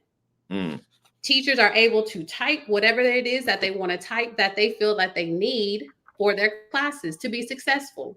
Needs, what do I need right now? Wish list, this would be great, but if I don't get it, it's not going to stop anything. Technology, might need a new board, might need a document camera, and professional development. So I want to make sure at the end of the day that my teachers have a platform to type. You may not come to talk to me, but you are able to sit here and type what you need. And then because I tell them in my initial email, I want to align your needs with our budget. That's how I determine how we're going to spend money. I don't want to, come up with my own list. I want to hear directly from the teachers and use those items that the teachers want to make sure that we align our budget, correctly. Another thing that I do on my campus is, maintenance. Again, I came from a school that it's older, beautiful. It was restored. But there were sometimes things that needed to be done. My lights are out. This needs to be replaced. Instead of you coming to tell me, I have a chart. Each month, the chart rolls out. Put your name, your room number, and what you need. And so then myself or my assistant principal, I go copy and paste it into the district system. I want to make sure I create processes that don't take away from me being in the classroom or instructionally, but that I make sure I meet the needs of my teachers and they know where to go to voice those things and put those things out there. And so that's something that I'm always in development of, because I want to be able to have those meeting conversations with teachers about what they need, or students in the classroom. But I don't need my light bulb's been out for 3 weeks and it wasn't done because I never knew. I don't want that to take over the instructional conversations that are going to move and grow our kids. So creating processes that help me, but give teachers voice and opportunities to share the things that they need or the things that are preventing them from being successful. Those are things that are important to me. And I learned really early on in my leadership. What can I do to prevent a fire from coming in my way? I don't want to be a fighter fire. I don't want to put out fires all day. If I meet it in the cluster, if I meet it in the classrooms, then I don't want things to prevent that. So what systems are in place on this campus on a daily basis that everybody knows? Everyone knows to go to Google Classroom. That's where everything is housed. You don't have to go to a million emails. Everything is in that platform. So that way teachers know where to go, but I know what I need to do on my campus to make sure that we're moving forward. That's a whole conversation. We talk about systems, right? I was saying to somebody this week that the word systems, I feel like that's the new buzzword in education now.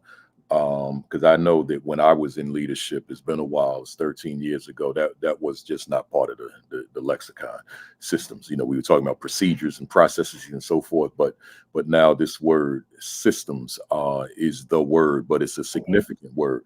I Mhm. just hope that it doesn't do like so many of the other things that we do in education, go by the wayside and yield to the newest shiny object, so to speak, right? Let me look at this thing called instructional leadership. You had that as one of your talking points too. You know, when we talk about things that teachers need, which is our topic today, what teachers need from the leadership. Um, this term instructional leadership, instructional coaching, instructional mentoring, and even peer coaching, it comes to mind for me. I got a three-parter for you. Mhm. The first part of this question is, when you hear the language instructional leadership, instructional coaching, what thoughts does that evoke for you? Just the thoughts when you hear that language. Um, Staying relevant, standards, again, student growth, achievement, mastery.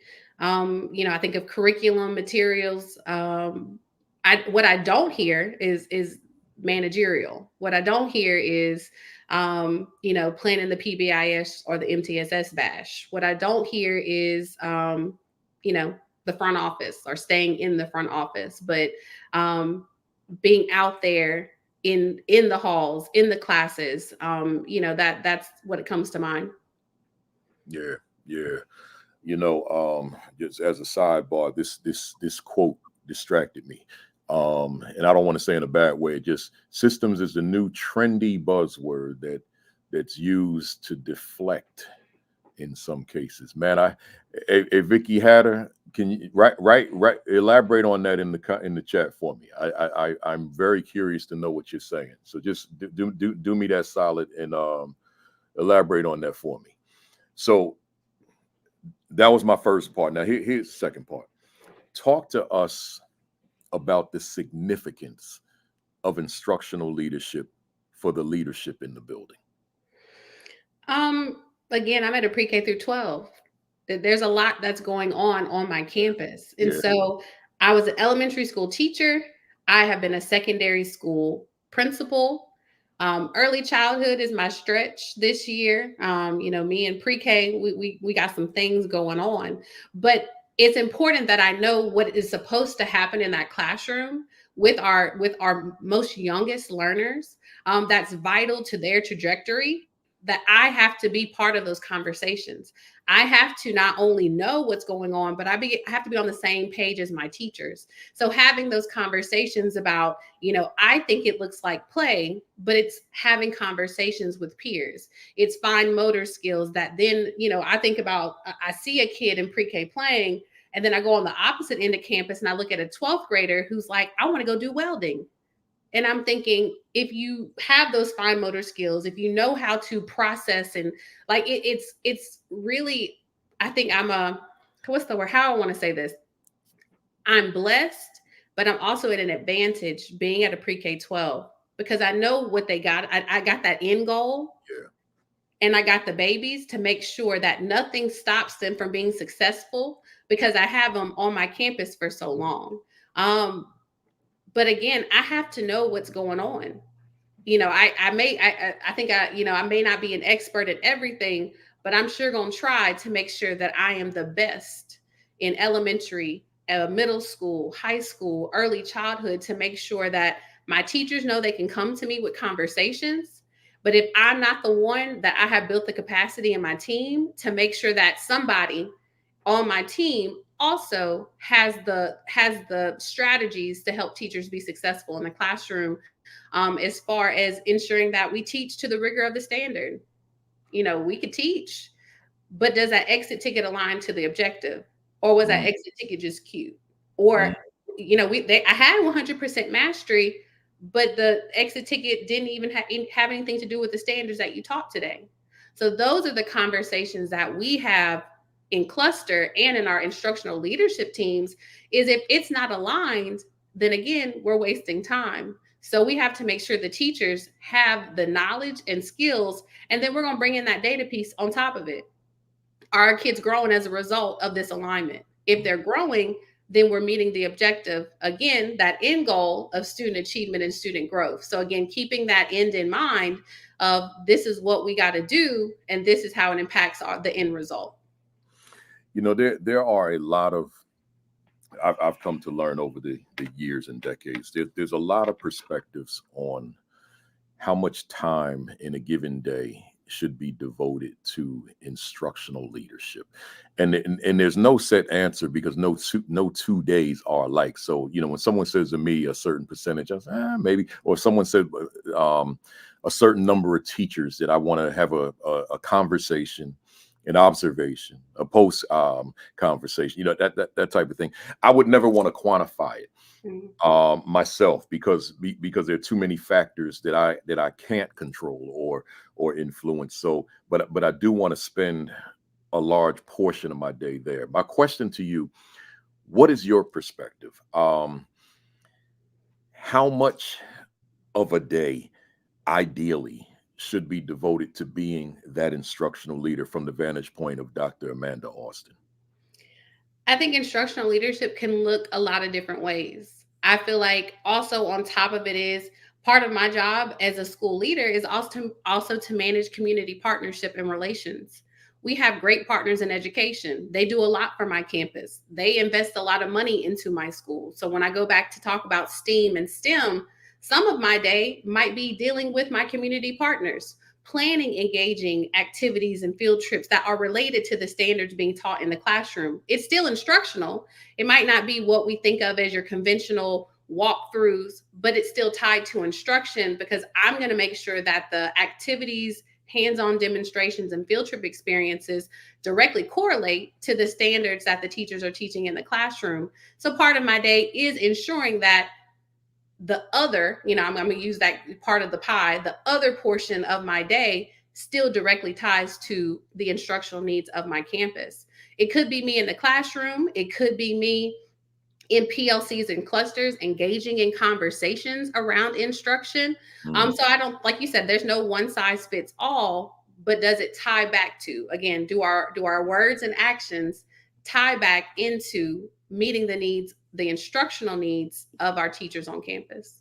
Yeah, no, that's good stuff. And I grapple with it. I grapple with it as a principal. I grapple with it every day as a consultant, as an author, and obviously I just finished writing a book on the topic. And people are different from one another. People's situations are different. Schools are different. Community is different. The stimuli is different. But at the end of the day, I still want to see that principal as being somebody that is deeply rooted in instruction. Because my analogy that I've been drawing, that a lot of people are hearing lately, is a football team that walks out onto the field, and the coaches remain in the locker room.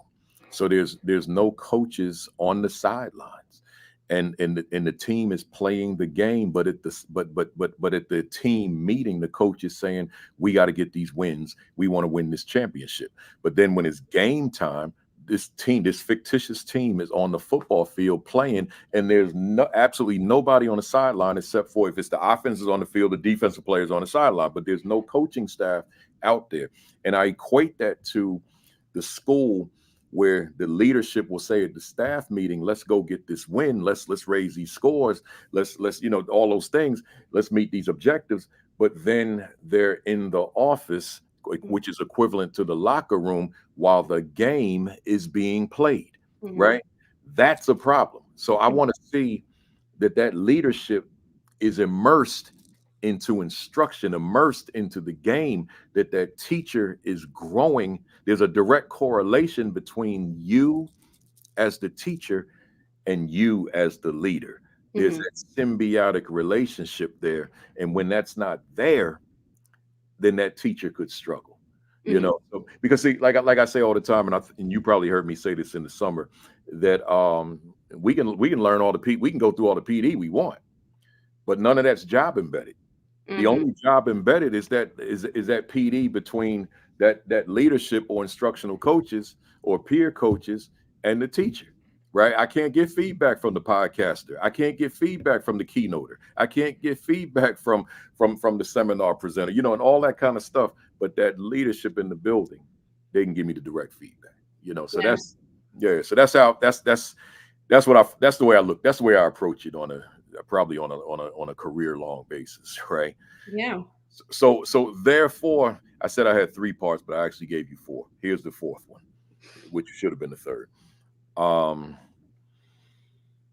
Talk to us about that leader, and this leader is probably on here right now, who they sitting here saying amen on all of this instructional talk. Like, I'm with you, Dr. Austin. I'm with you, Principal Kafele, but my situation, I just can't be that.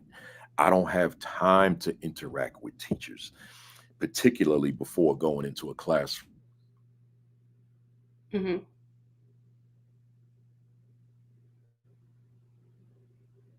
Ooh, my camera just did something funny. Oh, my connection is looking poor. Can you hear me all right? I can hear you. You see me all right? I see you now. You were a little Yeah, frozen. yeah. I don't know why my connection is acting funny. All right, we're gonna monitor that. All right, so and then we're gonna call the Verizon when I get off of here. All right, so anyway, now it's looking like it's good again. So Mhm. that person is saying, I can't, I just can't do it, Principal Kafele. I just can't do it, Dr. Austin. That person might be on here right now. What do you say to that person that feels that I just don't have enough time in my day because of all the other things that go on in my building and that I have to get done that prevent me from being that instructional leader? I guess I have a 2-part answer. One is, if not you, then who? Mm, If you can't be that person, who else is on your team who can provide that instructional support and growth to the teachers that need it? Because it's important, again, for me in this season of my life, I have to build capacity in others, because I may not be present on campus, but that doesn't mean teaching and learning stops because I'm not here. The second part, or my other response to that, is we got to figure out why are there things preventing you from being that person that you want to be on your campus. So again, I've been there, but I had to create processes and systems. I had to create things that teachers could go to. This is your platform, put what you need. Then I in turn take it, sit with my bookkeeper, and we align the needs with the budget. um, or these are all the schedules. Give me feedback. If the schedules aren't good, then we got to make sure we tweak some things, so that way it's not the master schedule that's preventing X, Y, and Z from happening. I don't have enough teachers on duty. Okay, great. So and I tell my assistant principal this all the time. At the end of the day, as a school leader, we want to create a school that can function, preferably optimally, with or without you on campus. But when you put yourself as part of it, and then you got a parent meeting, and then they got 3 teachers, but you need 5, like, you don't want to put stress and burdens on others because you're not physically on duty or there. So we have to make sure that we think about, we take it, you have to take that step out, and you have to look at the situation to say, okay, if I do this with my master schedule or my duty schedule, then I have enough people on duty. So if I show up and I am able to go, and I'm not in classrooms or I'm not at a meeting, I'm an extra body. But if I put myself as part of the situation and I'm not there, then it burdens others. And at the end, we want to make sure that we are not putting unnecessary burdens on our teachers. I don't want them to be stressed. So I have teachers, again, some, not all, but that will tell me this is not working. We need to change it. All right. I receive it. Go back into the lab, to say, in my unprofessional way, we're going to work on it, and we're going to bring it back out, and we're going to make some tweaks. That's feedback. And I want that feedback because, again, I want my school to be how we do school. I want it to feel like it's the teacher's school. I want it to feel like it's the student school. Yesterday, we had a beta induction. And when I say my parents, if I call them, they show up. I haven't always been in those situations. So when my parents show up and they have feedback, please believe I'm going to listen, because they can make my job easy, or they can make my job hard. So I want to take all that feedback that I'm going to get, and I want to make positive changes as a result that allow me to be the best me on campus and not running around again putting out fires all day. Yeah, yeah. I got one more for you, Yeah. and then we go to our rapid fire. Okay. I've learned over the years there's a lot of there's a lot of teachers who, let me put it this way, administration will give a big luncheon on Teacher Appreciation Day or big breakfast, whatever it is. But I've learned that there's a lot of teachers, they don't need the breakfast, they don't need the lunch, they just want to know that you see me, right? I just want you to acknowledge me sometime. I just want you to give me praise sometime. I just want you to give me a compliment sometime.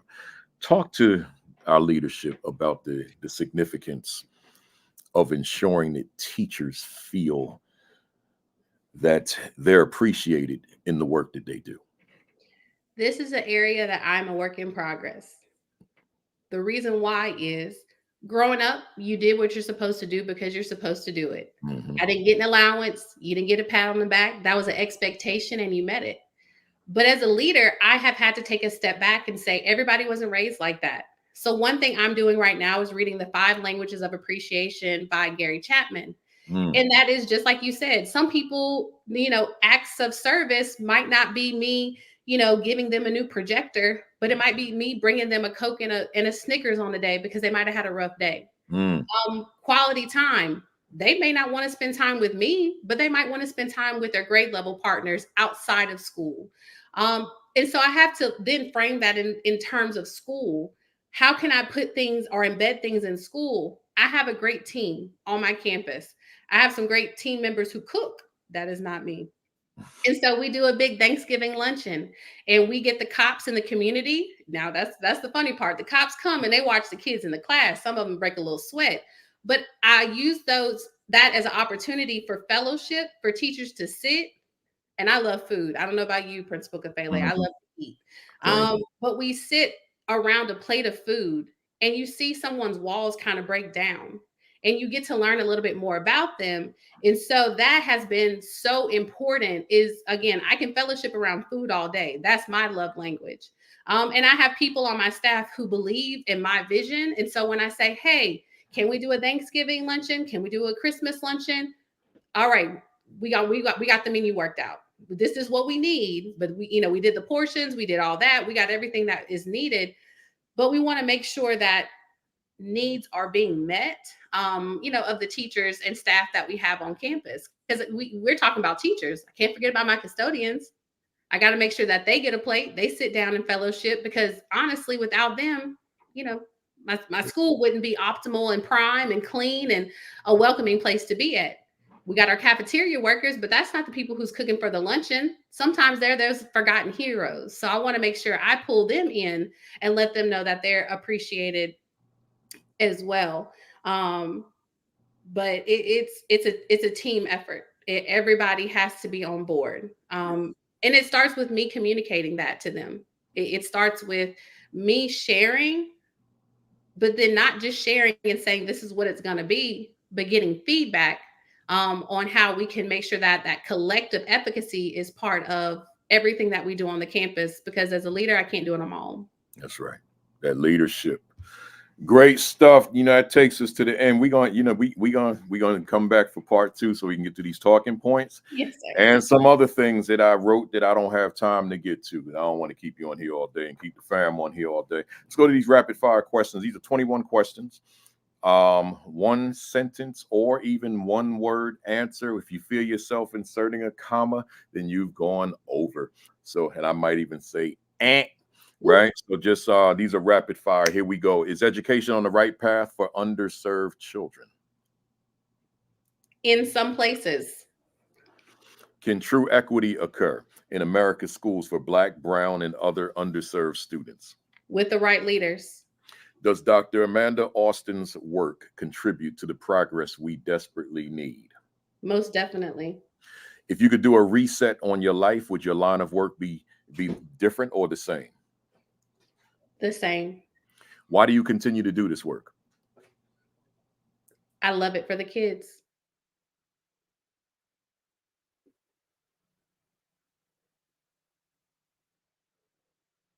Camera again. There it goes again. We'll be all right. Yeah, I'm here. We good.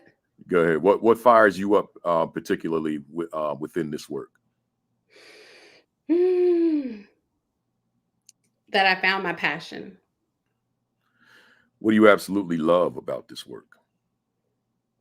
The kids' faces. The kids. What do you dislike about the work you do? The politics. What has been your greatest victory in this work? Ooh. Reopening a school. What has been your greatest mistake in this work? Doubting myself. What has been your greatest challenge in this work?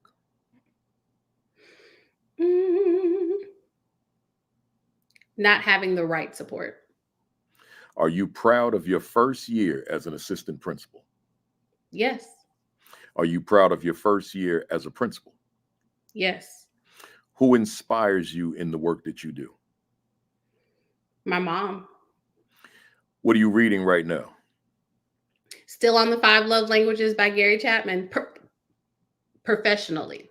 You see my books behind me. That's not all professional. Yeah, there's a lot of stuff back there too. What book do you recommend for our viewers this afternoon? I'm gonna plug it for you, but any book by Principal Kafele, because he's not gonna lead us down the wrong path. But no, is my school better because I lead it? That's the one. I appreciate you. I appreciate you immensely. What do you want to accomplish that you have not accomplished yet? Whew. A lot. That's a good answer. I don't. It's rapid fire. I'm just gonna go with a lot. That's a good answer. Are you satisfied with where you are professionally now? At the moment, yes. What could you say to a viewer out there who continues to face closed doors? Keep knocking. What could you say to a viewer out there who's lost their fire? Go where you're appreciated. If Dr. Amanda Austin was a word in a dictionary, what would be your definition? Ooh, definition. Continue until something happens. Love it. Love it. I appreciate you. Look here to the fam out there. Those of you who are fam and you've been with us for a while, you know how we applaud our guests. You give us those emojis. Give us your favorite emojis and load up your timeline with them. Let us know. That's how we thank the guests that I bring on. So I see them coming. Bring those emojis. Those of you who are new to us or you came here out of following Dr. Austin. That's how we applaud Dr. Austin. Just give us those emojis. I see them coming on all 4 platforms. Keep them coming. Keep them coming. Keep those emojis. So specifically, if today's session resonated with you, if it was useful for you, if it was beneficial for you, if it was just enjoyable to listen to, if you could take it back to work with you and implement some of what you heard, if not all of what you heard, then keep them emojis coming. I see them. I see them. Keep them coming. Keep them coming. Let me get my emoji. I forgot to tell y'all, my mom would probably remind me later. You didn't tell them. I wear my Negro League jerseys and once we get to the fall season all the way till next summer. And this is the Boston Giants. So if somebody thought I was wearing some Red Sox, never. This is the Boston Giants Negro League team. And I got my Louisville Slugger representing one of those Boston Giants because those Negro League players represented some of the best ball players that ever played the sport. But they weren't allowed to play in the major leagues because they were born black. So therefore, it's hard for me to recognize, even though they've merged those statistics together and as one. But still in all, a lot of those players with them great records never faced a black ball player before. So that always has to be considered. So I got my bat, and this is my emoji, and it means you hit it out the park every time you came to plate, man. And they was throwing you 100-mile-an-hour fastballs, but you still hit it right out the park. Grand slam, bases were loaded. Man, this Doc, I'm not going to get into the specificity of why this happened today. I'll keep that our secret. Yeah. But I will say this. It was meant to be. It was meant to be, man. Man, this was phenomenal.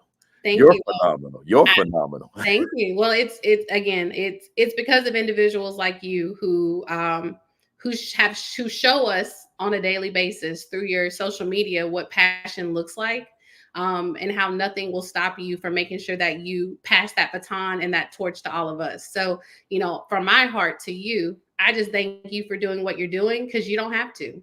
You could be at home. You could be with a little Mai Tai. Kill it. But I thank Kill it. 232 consecutive Saturdays. Yeah.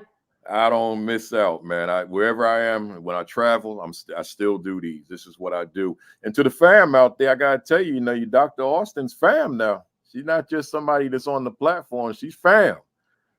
So I want y'all to know that. That's a lot of fam comes on and does these interviews with me. So but going back to your work, your accomplishment, big time. I'm just super proud of you for what you've done. And I'm not going to ask you your age, but you do look young. Thanks. So you got a whole world ahead of you. Definitely. The sky's the limit. Definitely. It's on you. But Janelle Apoku said the book. I made my own hint about the consultant. So it's I received. yeah, it's a lot there. It's a lot there. So you do your thing. Let me close us out, but you stay there. So when I close out, you still be there so we can talk offline. Hey y'all, I appreciate you being here, as I say every week, for week 232 this week, but I'm gonna be back for week 233 next Saturday. Yeah, keep them emojis coming. I see them still coming too.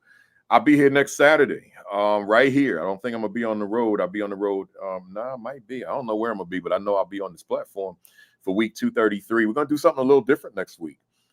We're talking math. My topic will be the correlation between your leadership and math achievement. Once again, the correlation between your leadership and math achievement. You're going to notice next week, I'm not going to be doing much talking because that's not my area. So I got 3 experts coming on: Dr. Pamela Sita, Jelia Fraser, and Julian Tapper. They will be my guests. They are math experts, and they will do all the talking. I'll ask some very simple questions, and they will take it over from there. So we're going to have a powerful session dealing with math. And I think the week after is going to be my week of we're going to address special needs. And I got an expert from Texas who's going to be on that one. So we got some stuff coming up. And by the way, the week after that, just to give y'all the October rundown, I got the superintendent of schools in New Orleans coming on, Dr. Avis Williams. Yeah. Do you know her personally yet? I don't know her personally, but Oh, as an aspiring superintendent, I follow Black women in leadership. So she's awesome. There you go. Well, she'll be on with me. So October is loaded, y'all. Math next week, special needs the week after, and then we bring it home with Dr. Avis Williams in New Orleans, and I'll be doing that one from Montego Bay because I'll be celebrating birthday number 64, and that's where I celebrate all my birthdays, in Montego Bay. So that'll be that. Other than that, y'all, make sure that you tune in every Saturday morning at 10 o'clock with Sean Hurt. These are all Facebook Live. Then my Create and Educate with Dr. Sheikah Houston and Dr. Tammy Taylor at 10:30 with Create and Educate. Myself at 10:55, and that rounds out Super Saturdays. And then on Sunday night at 7 p.m. East, these are all Eastern time, Josh Tovar and Dr. Madi Moreno, and that's called the PDP podcast. Check us out. Make sure, I'm not going to throw all my books on the screen right now, but I am going to throw this one up here. Make sure that you get that new joint. You can't get it yet, but you can pre-order, right? It comes out in December, but so many of y'all and others have been pre-ordering that this book is already, it was number 4 for most of the week last week on Amazon's top 100 for administration. So last time I checked, which was early this morning, it was number 11. I'm not expecting it to stay in these rankings because it's not even printed yet.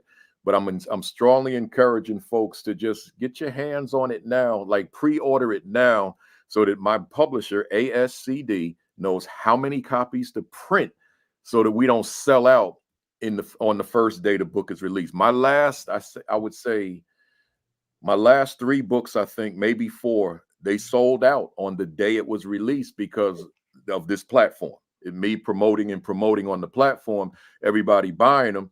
And then the people that want to buy it after the release date, they got to wait for ASCD to print them again. So make sure that you put them orders in now, y'all. I promise you, you will not feel disappointed about this book. This is the best book I ever wrote, but I consider it the most important. It's about instructional leadership.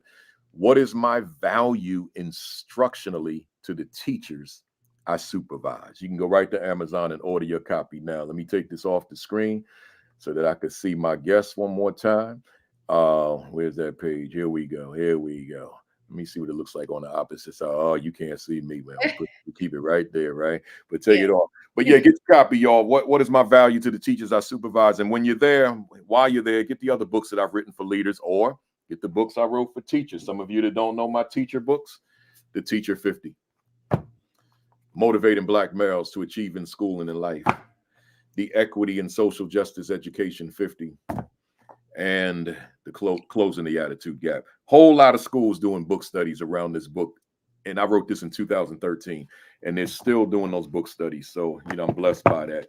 So make sure that you get yourself a copy of the leadership books and the teacher books. Subscribe to the AP and New Principles Academy YouTube channel. Subscribe. Like and follow the AP and New Principles Academy Facebook page. I'll have that new commentary up tomorrow morning. Y'all be sleeping on that one, a lot of y'all, man. I keep it short, so make sure you check out the commentary. Visit principalkafele.com for my additional resources. And then, y'all, your diet, take care of yourselves. I told you that in the monologue. Your exercise, take care of yourselves. I told you that in the monologue. And your virus precautions. I don't have to say COVID no more. Your virus precautions. I took a COVID shot last week, y'all, and I had to fly the next day. Thank God I took that COVID shot early in the morning, because by the time I went to bed, I thought I had COVID. I mean, I didn't think I had it, but it felt like when I had it, I had violent chills. Like, it's one thing to have chills and you just going like this. I'm like bopping up and down like them cars in LA. Man, it was bad, y'all. And I'm like, man, I gotta fly tomorrow. But it wore off by the time I woke up. But I somebody, and don't nobody go on here and preach to me that I shouldn't be taking no COVID shots. I'm on these airplanes. These people, I ain't gonna identify nobody, but these folks on these planes, they don't believe in covering their mouth or doing this when they cough. I'm telling you, y'all, if you don't fly regularly, these people sit up in them seats and they just let it fly. And I try to give them, the teacher look. I be like, and it don't phase them. Now, if you my seatmate, I'm going to tell you. And if you resist me, I'm going to the flight attendant. Yo, trade my seat with somebody. If I'm in first class and that dude is next to me coughing like that, I'm getting about somebody leaving, me or him or her, right? But again, them folks be like, imagine you in the seat right now. They just be like, I'm like, you ain't serious. That's what they do. So don't nobody get on here telling me you shouldn't be taking that COVID shot. Yo, I'll take 3 of them if they got 3. But wait, them people, because I took the flu shot, I took the COVID shot. I took the RSV last year. They said they changed the standard. So I told my wife last night. She said, yeah, they use you as a guinea pig because they raised the age to 75. So I took it when I was 63. Now I took it this year. So now they saying, oh, you don't need it no more. You don't need it till you're 75. So my wife said, yeah, see, they use you as a guinea pig. So anyway, y'all, take your precautions. I ain't gonna be on here telling you to take no shot, but I'm gonna say take your precautions, because you got to be healthy while you're in them schools, and you got to be healthy for your families, right, and your friends and so forth. So that's important. Other than that, y'all, appreciate you being here. I'll see you next week. Have a great week. Have an extraordinary week. Have your best week yet. Peace. Peace. Thumbs up. Cock that fist back. Count to 3. 1, 2, 3. Bam! I got to call somebody out real quick, y'all, before I go off. I just saw the name Vincent Stallings. Now, I know Dr. Vincent Stallings. I know you didn't just tune in at 105. I know you ain't just tuning in. You've been on since 10:55 and you just haven't commented today. That's what you're telling me, right? That's my boy. You ain't just tuned in when I'm going off now, did you? Right? All right, y'all. I holler. Hey, Stallings, I'm gonna call you later. Peace.